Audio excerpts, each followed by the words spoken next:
You're listening to the Greeks Gridiron, live with Ethan Haristodoulou. Good afternoon, everybody, and welcome back to the Greeks Gridiron. I am Ethan Haristodoulou, and today we make our picks for the 2023 semifinal playoff games for the USFL. 4 teams remain after the regular season wrapped up last week. There's a lot to discuss and a lot to get into, so make sure you comment down below. Let me know who you think comes out victorious this weekend. Give me your score predictions, who you think is going to have big games to carry their teams to victories. Would love to hear all of your thoughts and opinions, but we are diving right into it. No wait. Beginning with the first game, the Michigan Panthers taking on the Pittsburgh Maulers at 8 p.m. Eastern time at Tom Benson Hall of Fame Stadium in Canton, Ohio. This game's going to be on NBC. Both games this weekend in prime time. Again, this one's at 8 p.m. The next game following on Sunday is going to be at 7, so prime time football television this weekend. We have the Panthers coming in with a wave of offensive momentum following E.J. Perry's successful debut last week to help carry the Panthers into the playoffs. And the Maulers coming in with arguably the best defensive unit in the USFL playoffs. And I'm going to tell you right now, I had a very, I would say this was tough. That's what I want to say. This was tough when it came to picking this game here because I'm not really sure who's going to come out victorious here. And ultimately, I had to lean one way or the other and came to a decision. But these are two teams that match up with each other fairly well and offer some of the same problems, both offensively and somewhat strengths defensively. But looking at the Panthers first here, as far as what I was looking at and kind of took away from as I was writing down my notes and beginning the preview for this, offensive line is where things have got to start in the run game, and they need to win in the trenches. You're going up against probably the best defensive front in the USFL with the Pittsburgh Maulers, anchored by Reuben Foster. And if you look at last week's game, both Reggie Corbin and Stevie Scott combined for a whopping 15 carries and 36 yards. It's about 2.4 yards per carry. If you can't amount to anything beyond that this week in the run game, I think you're going to find yourself in some trouble. And the reason for that is because I don't necessarily know if I believe too much in the passing game of the Panthers despite their big victory last week. While, it was really fun to watch E.J. Perry come in and use his legs to help, kind of drag the Panthers into the playoffs, he wasn't necessarily the most exciting through the air. He had a pretty so-so day, but it was what he did with his legs to help them ultimately find themselves in the North Division playoffs. Now, if they want to be more successful, especially if they run into some issues in terms of the passing game, just keep them short and simple. Don't get too crazy with what they're doing. This is E.J. Perry's second game as a starter. You don't want to try to just throw the whole playbook at him and, let him sling it. Designed runs, because he clearly has some ability with his legs, even if it's just a play or two here or there. I'm not expecting to see the amount that you maybe get from like the Maulers or Troy Williams, but a play or two here or there to really utilize his legs, scheme up some passing plays that, he can just get the ball out in 2, maybe 3 seconds at most. And even that's kind of long. If you can stay within that 1.5 to 2 second range, that would be ideal. But keep the passing game short and quick. Trey Quinn is the security blanket on that offense there, and you also have guys like Reggie Corbin and Joe Walker, who are guys you can put the football in their hands and watch them make a play. So keep the offense quick, but the offensive line definitely needs to step up at the point of attack in the trenches, going up against a ferocious Maulers front seven. And then on the flip side of things, for the defense, first things first, you got to contain Troy Williams. I am standing by my statements of this Maulers offense goes as far as Troy Williams can take them, because without him, I don't really see a lot from this offense. So if you're able to keep him inside the pocket, don't let him break away and burn you with his legs, you have a really good shot of at least trying to keep pace with what the Maulers do offensively. They're not necessarily the most explosive unit in the USFL. They've been closer to the bottom than they have the top for pretty much all season in the offense department. That's both through the air and on the ground. And the secondary has to slow Isaiah Henney and Bailey Gaither. Both guys are very athletic, very able to make contested catches and break away for big plays. You need to make sure you are at the very least limiting what they can do, especially Bailey Gaither more than anything else. Isaiah Henney, really great wide receiver, not going to take anything away from him, but Bailey Gaither, man, that one-handed catch that he had a few weeks back still replays in my head every now and again, and I love seeing the video of it. He is a guy that I feel like surprises some teams with just how good of a wide receiver he is, especially athletically, so do not let them burn you because they might not be the most I want to say they might not be the most flashy of the wide receivers in the USFL, but they are guys that can get the job done if you give them the opportunity. And on top of that, Breeland Speaks, if there was ever a game to have, and he's had a few of them this season where he's really stepped up and just wreaked havoc on the interior of the trenches, this is a game where he needs to step up and shut down the run. Because again, the Maulers, not a great team when it comes to carrying the football, especially with their running backs. Garrett Groshek had probably the best game of the running back room just last week. But beyond that, they haven't been too impressive. If Breeland Speaks can shut things down in the interior, I think you're able to really slow down this Maulers offense and, again, put it into the basically Troy Williams' hands to get it done.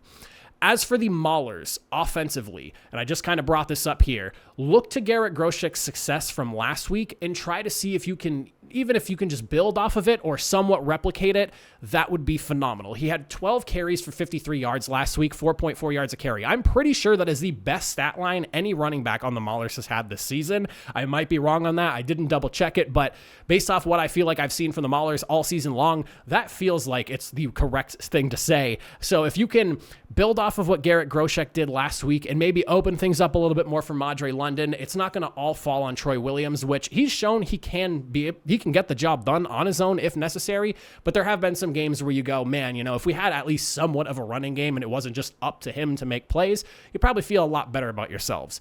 On top of that, keep the passing game quick. I feel like I've said this a lot the last few weeks. At this point, we know what the offensive line is over there in Pittsburgh, and they are not the best pass blocking group by any means.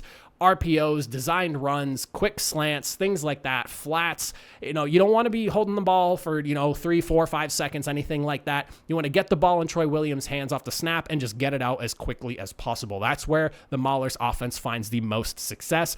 Otherwise, they're a sand sieve, and they're going to allow, especially a vicious front seven like the Michigan Panthers, almost said the Pittsburgh Maulers, like the Michigan Panthers, to just kind of pour in, and they're going to get after Troy Williams all game long. On top of that, we talked about this. I want to see them really incorporate Isaiah Henney and Bailey Gaither in the passing game for this one here, especially if it turns out that they have to throw the football a lot. I already kind of talked about it when I was talking about the Panthers defensively, but these two guys are your premier playmakers in terms of receivers, and you need to be dialing them up more often than not. I want to see like a combined 15 or so catches between the two, somewhere in that ballpark by the end of the game. Give them the football. I know you don't want to be too obvious with what's going on, but you need to design plays to get them open and help them be successful against the Michigan Panthers secondary. That's actually pretty good. But if you want anyone being targeted for the football, it's those two guys. So really focus on scheming up plays and making sure that they're getting open. And again, a play or two here or there to a guy that maybe you're not expecting. Yes, sure. But your passing game should basically live and die by what they can do as receivers. On the defensive side of things, and I brought this up earlier as well, forcing E.J. Perry to win this game with his arm. He had a very pedestrian game last week, 12 of 13, 120 yards. He averaged about 5.3 yards per attempt. This was by no means a crazy good game. It also wasn't a terrible game. He didn't turn the football over through the air, so he protected the football somewhat well, but it was very 50-50 as the stat line kind of looks. If you can force E.J. Perry to have to win with his arm, I'll be very curious to see how this game ends up playing out, because his ability with his legs really bailed out the Panthers offense big time last week, especially as the running game as a whole just kind of fell flat on its face.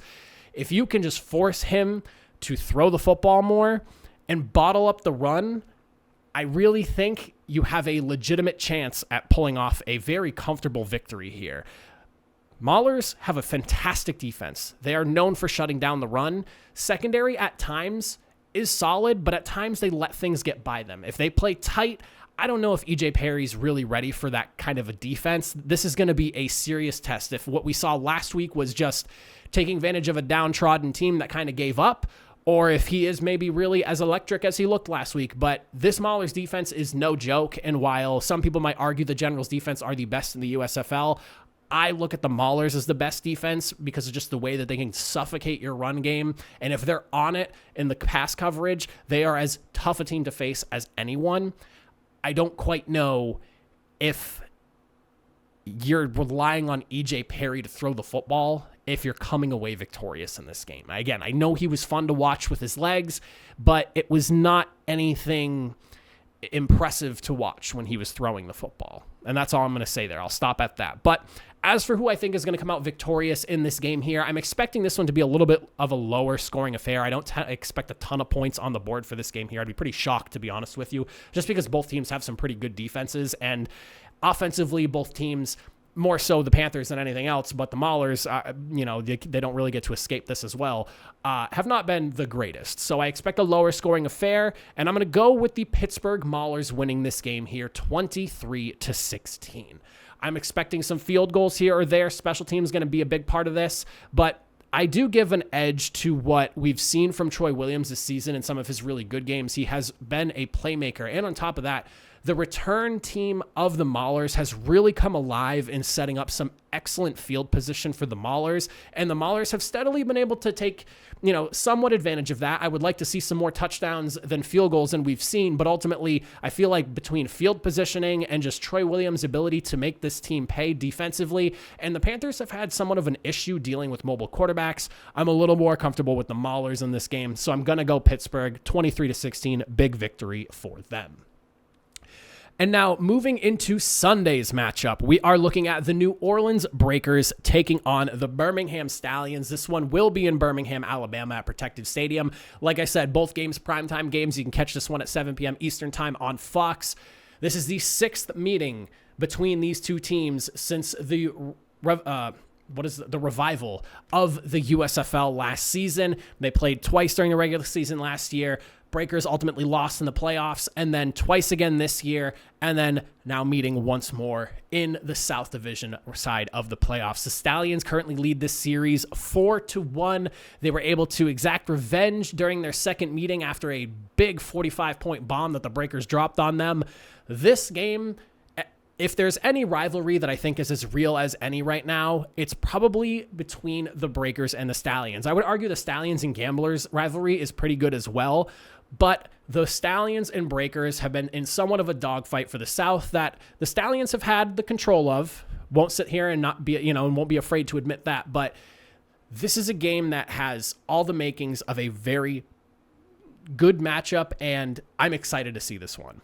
When I look at the Stallions coming into this one here, there's a couple of things I have in mind for offense that I need to see from them if they're going to win this game. Firstly, you got to hold back the Breakers' pass rush. The Breakers, 28 sacks on the season, led the league by 3 sacks. They have been as relentless as anybody when it comes to pressuring the quarterback, and thankfully, if you look at what the Stallions have done, especially in that second meeting, they're pretty good at, keeping Alex Magoo upright, and with his ability to extend plays, can avoid some of that pass rush. But you need to do that again if you want to be victorious here. And on top of that, don't be afraid to run the football a little bit more than maybe you normally would in this game here, especially because you'll probably catch the Breakers by surprise more than anything else. CJ Marable, the last month, has been an excellent running back for them, both on the ground and through the air, with his ability to just, make plays with the ball in his hands, whether he's catching it or handing it or being handed off to, I guess you want to say. He has been an excellent and kind of like a low-key weapon for this team that feels like he gets a little bit overlooked and doesn't get the flowers he deserves because, you have Davian Davis, you have Jay Sternberger, Alex Magoo has been an absolute stud in his own right, and there's a lot of guys to like on this offense here, but CJ Marable has been like the unsung hero of this offense, especially this last month or so as he's really carved out a role for this offense here, so don't be afraid to give him the football and maybe catch the Breakers off by surprise a little bit. Defensively, though, you have got to disrupt McLeod Bethel-Thompson. He is susceptible to making mistakes when the pressure gets to him, and we've seen that a lot. He has 8 interceptions on the year, closer to the higher side than the lower side for sure, but if you can force him into making mistakes, if there's one team that I can count on to make you pay once you turn the football over, it is the Birmingham Stallions. So disrupting McLeod Bethel-Thompson allows you to have short fields, and if anyone's going to take advantage of that, I'm going to say Alex Magoo and the Stallions team is definitely going to do so. Secondly, you got to slow down Johnny Dixon. He has really caught fire this last month himself. He had, a couple of weeks ago, he had a 1-catch, 7-yard game, but beyond that, he has 3 touchdowns in the last 3 weeks. He has been an absolute playmaker recently for the Breakers, taking some of the pressure off of Sage Surratt and Jonathan Adams. So if you can slow down Dixon, you force the star players to kind of have to step up a little bit more, and right now, the Breakers have been a much better team when they're able to really distribute the ball. So if you can take away one of those guys that's been a really big piece and has really thrived in this offense as they've started to spread it out more and they've, stepped back a bit from that West Hills focus that they had the first half of the season, I think you have yourself a really good opportunity to win this game. On top of that, you want to limit West Hills. When you look at the 2 times these 2 teams played here, you go back to week 7, 20 attempts, 77 yards, very average, I would say, as far as the game goes. Good game, but not anything like the first meeting that they had back in week 3 where he had 34 attempts, 191 yards, 3 touchdowns, and you had literally no answer for him whatsoever. Limit West Hills like you did the previous meeting, and you should put yourself in a really good spot to probably win a tight one. As for the breakers offensively, and I kind of touched on this a second ago here, you need to continue to distribute the ball evenly as you have been. I want to see guys like we saw just last week or the week before, getting 3+ targets here or there between multiple guys. If you can continue to utilize the abundance of talent you have on offense, you can keep yourself from becoming predictable and ultimately forcing the Stallions to really have to zero in on, who is the guy that, or not even really zero in. They have to play with kind of their, stepped back a little bit and really trying to see what's going on right now. Because if you start to zero in on Jonathan Adams, or you start to zero in on Johnny Dixon because he's had a really good stretch of games here the last few weeks, or if you really try to zero in on Sage Surratt, they're going to sniff that out. And there's a potential we're seeing Scooby Wright in this game. I haven't heard anything yet, but there's a potential Scooby Wright's going to be in there. The middle of the field is definitely going to be plugged up. So you want to spread the football. Don't rely on a single guy. I know West Hills was kind of the star in one game, Sage Surratt star in the other. Continue to do that. Surprise them with somebody else. Maybe this is Jonathan Adams' game to really pop off and have a big one this week. I want to see that continuation of just ball distribution evenly amongst all your skill players. On top of that, stretching out the defense is really going to be big here. And I'm talking focusing on stretch and outside runs, and also not being afraid to take a deep shot or 2 early to really widen out the defense here. McLeod Bethel-Thompson at his best when he's able to find guys, especially over the middle within the defense. If you can spread that unit out and force them to be a little bit more honest because they have to respect the deep ball, because you have guys like Johnny Dixon who can burn you down the field, or taking plays to the outside where West Hills can be really effective stretching the defense and run plays. You start to open up that defense, windows become a little bit wider in the passing game, and you can find some more success and make things easier for McLeod Bethel-Thompson, who again has had a bit of an issue with turnovers the back half of the season. And then lastly, protect the football. As I just said, McLeod Bethel-Thompson's been susceptible to interceptions the last few weeks. On top of that, we've also seen some just poor fumbles here or there. Ball control has not been great. Protect the football. The Stallions will make you pay if you turn it over. Defensively, and I'm going to call this one out specifically because I saw this unfold on social media, be ready for wide receiver Davian Davis. I think he's a guy that you need to make sure you have circled this week. He was snubbed from the all-USFL team offense, and I have a feeling he's going to come into this game with something to prove. I'm sure he's going to voice that to the coaching staff, and I would be legitimately shocked if he's not seeing, 4, 5, 6, 7, 8 targets come the end of the game, closer to that 8 than that 4, because I feel like everyone in Birmingham kind of took that personally, and I saw a lot of people outside of that kind of shouting to the rooftops of why was he not on this list here. A lot of people disagreeing with Davian Davis not getting his flowers on the all-USFL offense. So definitely someone I would have circled as far as defensive game planning goes.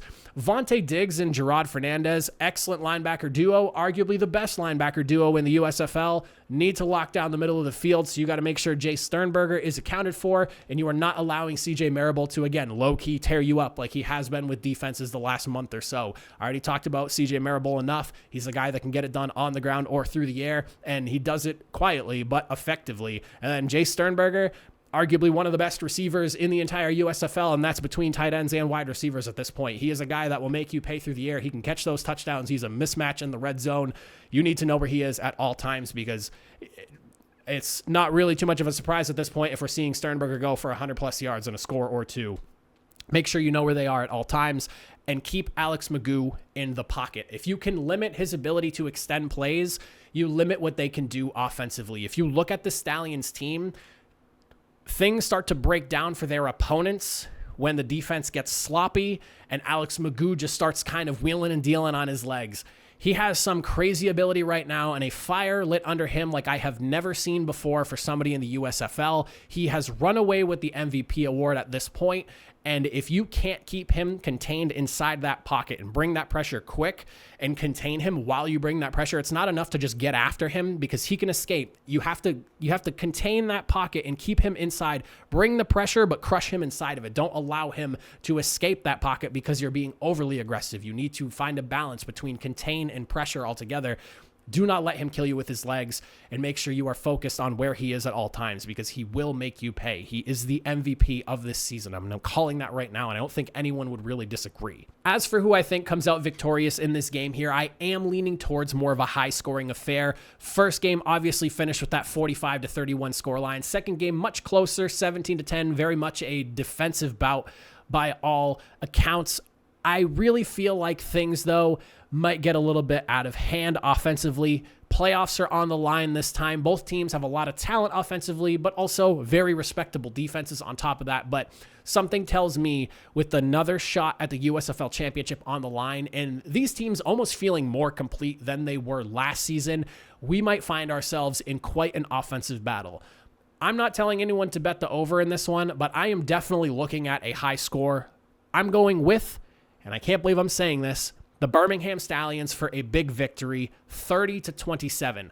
Tight affair, but I'm expecting to see a lot of offense. We're going to see the kitchen sink and then some between two heated division rivals in a matchup that I think is going to leave a lot of people very entertained come the final whistle and when we get ourselves a winner in the end. So give me the Stallions, 30-27. I hate that I'm picking against my favorite team, but this Stallions team somehow feels more complete than last year, and the last year Stallions team made it all the way to the championship and won, and I'm having a really hard time picking against them right now. So those are my two winners for this week's semifinal. Let me know again in the comment section down below, who do you think comes out victorious in the semifinals of the 2023 USFL playoffs?